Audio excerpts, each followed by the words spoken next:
Hello, welcome to another episode of 5 Minutes with Freed. I'm your host, Michael Freed. I'm a litigation partner in the matrimonial and family law firm of Berkman, Botker, Newman, and Shine, with offices in New York City, Westchester, and Long Island. And today, my special guest is Richard Peck of Richard Peck Consulting, LLC. So, Richard, welcome to 5 Minutes with Freed. Thank you, Michael. I appreciate you having me here. This is going to be fun. Great. So, Richard, tell us, what is Richard Peck Consulting LLC and what's your role in the firm? Sure. Thank you. I've been in philanthropy for a while, and I broke away about 8 months ago and became an independent philanthropy consultant doing three things, three areas of focus. One is working with nonprofits who are trying to start a fundraising program from scratch, or they have a fundraising program and they're just trying to take it to the next level. That's a big portion of what I do as an independent consultant. The second is donors who are trying to deploy money effectively, or maybe they have a private foundation and they're trying to raise money for it, or they're trying to figure out whether or not they have to have a private foundation or not. So they're really trying to understand things more from a structural perspective, and as well as what kind of assets do they want to donate? What kind of assets would go best into a charitable giving vehicle?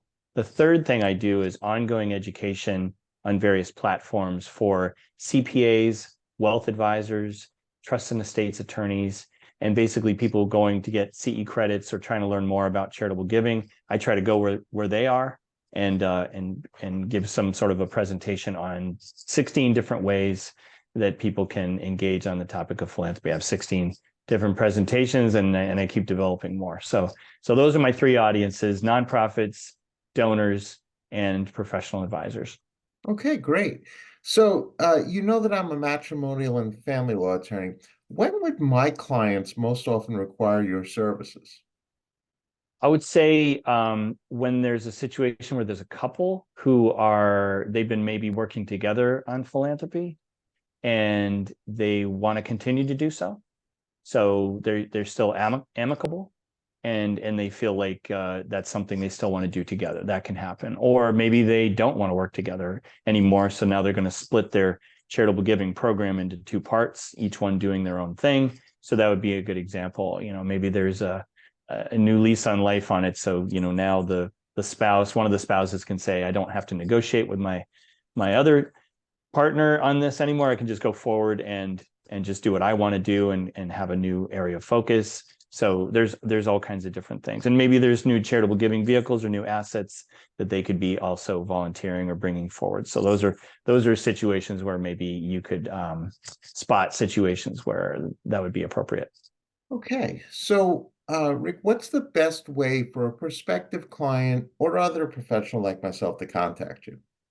I would say two ways. I have an email address that people say is pretty memorable. It's thephilanthropyguy@gmail.com.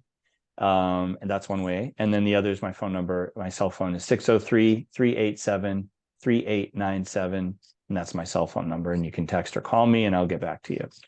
Perfect. So now, Rick Peck, we have now come to the most important part of our show. Okay. And that happens to be the question of the week. So, Rick Peck, this is your question of the week. Okay. If you could be another person for a day, living or dead, famous or non-famous, who would that be and why? I have always had great admiration for Thomas Edison. Ooh, I okay. just think he was strategic. He had a whole team of people who were very tactically trying to solve major problems like the light bulb and the phonograph and all that kind of stuff. And I just found it to be fascinating. So just to get into his mind for one day and just understand his work ethic and understand what drove him, and just kind of understanding his life and his motivations, that would be fascinating to me. Yeah. I have to tell you, that is an amazing answer. And Rick Peck, you have said it all. You are helping people with their philanthropic needs one day at a time. And I want to thank you for being a wonderful guest on 5 Minutes with Freed. Thank you very much for having me, Michael. It was a pleasure.